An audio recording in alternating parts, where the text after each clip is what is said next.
5 minutes, come back. But if you're done with the OLED, you will remember the difference.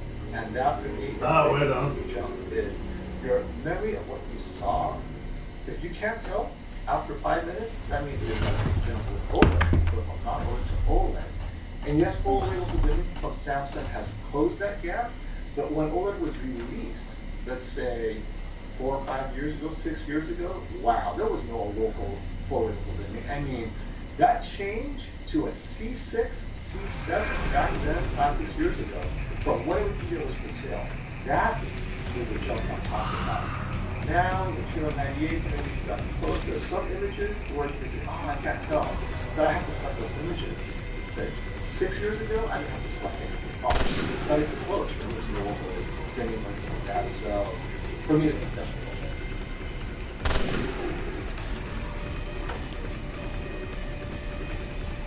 Cat still hasn't decided. What is the best TV budgeting? For budget, there's no problem with 5 inch. And she keeps on saying no blooming. Right? Keep repeating no blooming. You gotta go. Get that 55 inch. Yeah, the 80 great for $9.99. We're done. You don't have to put plastic in it. You already got it. You need to do it. Yep. And you're gonna move down. That's it. Better move down. It's on Best Buy. That means everyone sees it, not just you, and they will sell out. And the sound is halfway decent too. Honestly, you get that TV, you won't have any problem. In my opinion, unless you're, I don't know, gaming VR or that. That TV right there, or you know, the C1. The C1 is $1,300, right? G1. That's the G1 at $1,500. What's the C1 at? Oh, right in front of 1100, right? Like 1100, 1100. Now I don't have one because at that price I go with the G1. So if you're starting to trend up to 1150, 1200, then extra 100 gets you the G1. So I kind of like split the difference. How long go to the? Save money or you spend an extra 20 because you're going to get some stuff. Fuck you off, you. Don has a good point. When was big was the big deal as well. So I had to come through. I also did it really big. I think the thing is that, if I remember correctly, didn't plasma have slightly different plasma as well? I mean, it was something different, but was it even different? I think the dynamic range that's natural on the OLED, it was a natural for the OLED. That if you only watch SDR, yeah, I'd say the plasma is very close. No more somewhere. For me, I've never liked plasma TVs because they're so damn heavy that I had to mount them. And they're so hot for the pound TV, so I've always hated plasma TVs. And Paul would be it. For me, it would be going from a black and white TV to color. Wait, and that's the light is not. Wait, that's also light. It's also dating me, man. We shouldn't be writing things like this on the internet. I think I don't know if I have like. Well, you know, so shouldn't we say it's just getting a TV? Yeah. These TV technology is just getting a TV. Doing on the radio to a TV. How about just going from CRT like CRT? Not a console and like a single with a big wooden TV that can turn left and right, and I'd have to pick up the edge of that to vacuum under it. Yes. That's how old I'm. And people, this is a noticeable difference between the G2 and the G2. It depends on what content you're watching. This is why we say so content specific. If you're just watching the movie, that basic Netflix, HDR Netflix, depends on what it is. The G2 does have better motion. So for me, that's the biggest difference. But then its motion is now matching the Sony. So compared to a 2020 on Sony, the motion is about the same. But G2 is a little bit brighter, so it's more highlights than Sony's, even day, AJ. But that is content specific. If you're not watching those content, and you see the differences, then it's not noticeable, right? So Trevor, you have to tell me what you're looking for sure. Because if there is nothing specific you're looking for, you may not notice the difference at all. Oh yeah, this is what we're talking about. That screen versus the giant CRT vacuum screen. Oh my gosh, 300, 400 pounds for a 24-inch TV. It's like a giant piece of TV.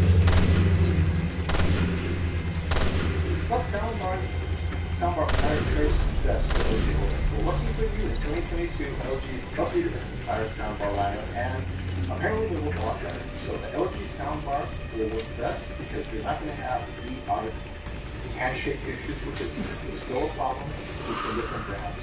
As great as a Samsung, ACL, Vizio, whatever soundbar may be, it has to actually play nice on the TV, and that's not always so I'm really looking at sticking with TV's own branded soundbar in Japan. And fortunately, LG, Sony, and Samsung offer amazing soundbar packages that perform very well this year. So they're not putting anything short now. Before, LG weren't tied up to stuff. This year is, and this year's not that great value. So unless you are going to get Sonos or JBL, you don't know how well they'll play. But its own branded soundbar will always work. I shouldn't say always, more often.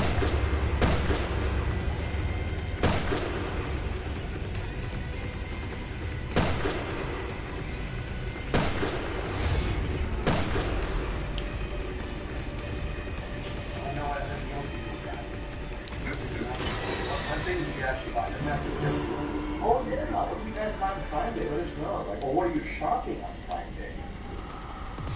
Stop clicking in my ear. I like the Roku streaming stick for $30 on Amazon. Yeah, it's only $50, but you know what? It's a big enough discount that I would say go with this. I'll be sure this one. Because you guys don't see the TVs, right? Come on. I don't think so. I think people like TVs. That's probably why they come in here. They like TVs. Oh, that's cool. Oh, is that your logo in the back of the Samsung frame? That's pretty cool. Yeah. I uploaded my logo, yeah. That's awesome. That's why I love the frame. It's you can mount it vertically and things will show up and it just adjusts on its own vertically. I do like it for sure. We gotta put another comment up there for Paul. It's hilarious.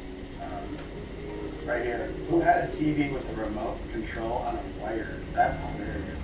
I don't think I remember that. You remember that? Okay, I had a remote control where you only clicked on and off. The remote was so bare bones. And it was huge. But I never had one with a wire. Boy, talk about before your time. My goodness. Okay, robot vacuums. Do you have one? I have one that I use occasionally, and I like it, but I'm looking for a good robot vacuum mop. The mop ones are hard.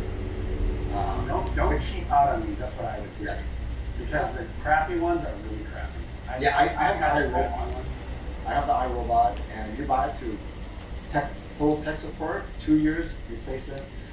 Mine fell apart after like 10 months, and they just replaced it, gave me a new one. So I like the iRobot. So it's a little bit expensive, but you know it just works. Hi, robot. That's. These iRobots are these robot doctors are pretty expensive. I I love got that $150 iRobot.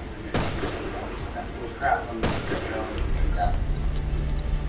The battery was dead, it would get lost, it would never come back to the charger, it would get caught in a cord, you'd find it like underneath things. So get a good one if you're gonna buy one. This is a good deal. UHG, but $800. I can fall behind that.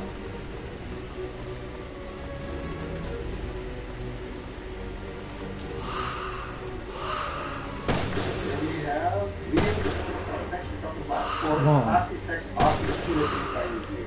Video is the #1 cheerleader for LG's premium LED technology. Love it.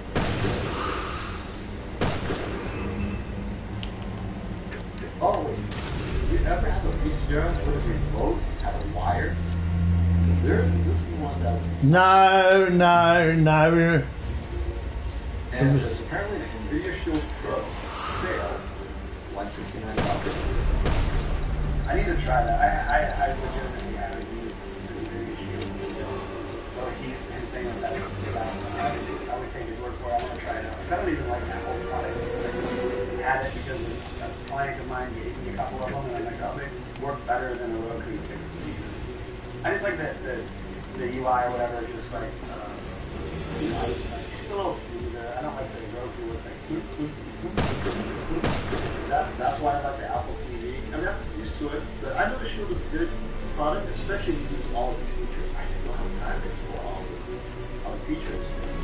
Do you ever have a TV that had Come on, where are you? Yeah. They're so old. I remember my parents had one, and that's the TV was around corners. It's like 17, 21 inch black and white TV.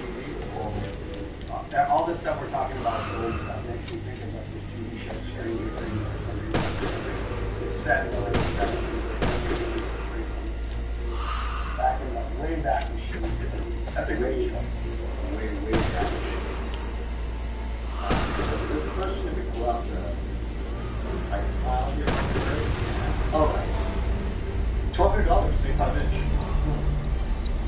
X80K, no dimming zones, right? This is No, that's it. Well, I haven't seen it, but I would probably say it's a halfway decent deal. Right. Probably going to get a lot more aggressive price with it. That's probably X80J is $1,000 right now, or X90J is $1,380. I could get the X90J at $1,380. It's almost an extra $150 more. Or save a little bit of money and get the X80J because it's not $200 better than the X80J. So, I mean, X80 is right. X80K is new TV. It has a lot of room to be discounted. It will drop closer to $1,000 at that point. So if you're not in a rush, just wait, and then you'll have more reviews of X80K and your share of this reviews case. But other than that, you like to do along with it. But I think 75 inches you could do better once TCL updates the 75 inches. Unless you're stuck with a song that you want to see the brand, then you could look at the X90J for 1380 and say, or save a little money with X80J, because I know the X80K will definitely. Oh, Michelle's so right. I have a robot vacuum, but I have to pick up stuff off the ground before I use it, right? So, don't leave this there, don't leave that there. So you know that. That's the thing, like, I'll be honest, I'm not much of a cleaner, and I made the decision long ago to hire someone to clean the house because I just think it's so much easier on your mind to just, if it's not something that you have to worry about from the deep cleaning sense on a weekly basis, but then the problem is you have to like pick all your kids have to have all their stuff, you have to have everything organized and have something to clean your house. So it's just like, it goes down to like a cellular level. You still have to keep your house somewhat clean in order for anything to be effective. Yep. Yeah. Or something, if something physical goes wrong, so it's a step on something. We're not quite good. I think we're close, maybe another 4 years, a bit more than total free. I want to address a comment real quick about cryptocurrency. It said, tell us about prices when they are cents on a dollar, not $82. That's funny. But this quant was $400 A long time ago. It was $400 a few months ago, 6 months ago. And most people think that it's going to get to $1,000 per coin. So right now, again, nothing is safe, and I wouldn't even, my recommendation would be not to buy crypto. I am cash out right now because I think as we're about to find out in the next 2 weeks that the U.S. is in a recession, I think everything's going to crash. I think the regular markets are going to tank here before the end of the fall. What do you think about that? I mean, that right now the real estate market's up, the prices are still up, interest rates are going up, so it's going to slow down. But that, at least in the real estate, the demand is so high and the supply is so low that I don't see that going anywhere. But everything else is going to crap. I think it's going down before it's going to go up. So we're over leveraged on many things. That's when you deleverage everything, right? When you unwind everything, that's when everything starts falling apart. And you mentioned crypto. Crypto was way over leveraged. I mean, you saw what happened. The minute it started dropping in price, suddenly was that large 3AC Aero Capital Fund just disappeared. The owners have literally disappeared. He bought a $5 million house a couple months ago. It's insane. Even the ones that are like, you got like Voyager basically not allowing withdrawals. You got other ones like Celsius and other things. Basically what they've been doing, just if people care or don't care, let me say it real quick, but a lot of these